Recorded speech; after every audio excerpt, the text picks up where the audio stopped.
The 2026 FIFA World Cup is bigger than ever. More teams, more matches, more countries hosting, and somehow, fewer people seem to understand how it actually works. Seriously, ask 5 football fans to explain the new format, and you'll probably get 6 different answers.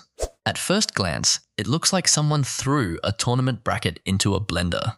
But once you see the logic behind it, everything suddenly clicks. So in the next few minutes, let's untangle the biggest World Cup format change in history. And trust me, the knockout stage has one twist that changes everything. For decades, the World Cup was simple. 32 teams, 8 groups. Top 2 teams from each group advanced easy. You could explain it to your friend while waiting for halftime snacks. Then FIFA looked at the biggest sporting event on Earth and said, what if we made it bigger? Now the tournament has 48 teams, which sounds exciting and also slightly terrifying, because that's 16 extra countries, dozens of extra players, and a schedule that looks like someone accidentally copied and pasted half of it. So how do you fit 48 teams into one tournament? Here's where it gets interesting. Instead of 8 groups, there are now 12 groups. Each group has 4 teams. That's still familiar. Each team still plays 3 matches. No weird math, no 5-team groups. No one sitting around for an extra week. This sounds simple.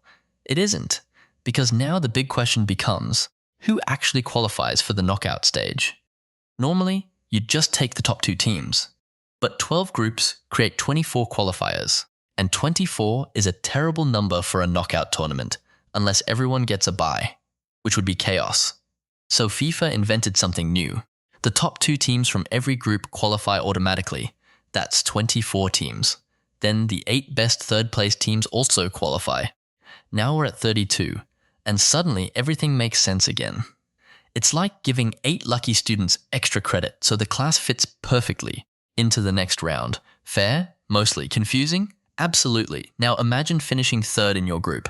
Normally you'd book a flight home now. You're refreshing the standings every 5 minutes and cheering for teams you've never supported in your life. Because your fate depends on how every other third-place team performs. In theory, every match matters. In practice, calculators become the most important players on the field, and that's actually kind of fun. But here's the biggest surprise. The knockout stage looks completely normal. 32 teams, round of 32, round of 16, quarterfinals, semifinals, final. The only difference is that everyone starts 1 round earlier, which means the finalists now have to win 5 knockout matches instead of 4. That's 1 extra 90 minutes, or 1 extra penalty shootout, or 1 extra heart attack for fans. And speaking of extra, the tournament now has 104 matches instead of 64. That's 40 more games. 40. It's basically an entire extra tournament hidden inside the World Cup. Great news if you love football. Less great if you're trying to sleep. And remember, this World Cup is hosted by 3 countries, the United States, Canada, and Mexico. That means teams could play thousands of miles apart during the tournament. 1 week, you're in a packed stadium in Mexico City. The next, you're crossing multiple time zones for another match. You know the type of road trip where everyone says it'll be fun until someone spends 6 hours looking for coffee? Imagine doing that while preparing for the biggest game of your career. So why did FIFA make all these changes? The answer is actually pretty simple.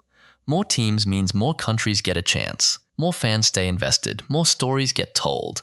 And yes, more matches also mean more tickets, more broadcasts, and more money. 2 things can be true at the same time. The tournament becomes more global, while also becoming much bigger business.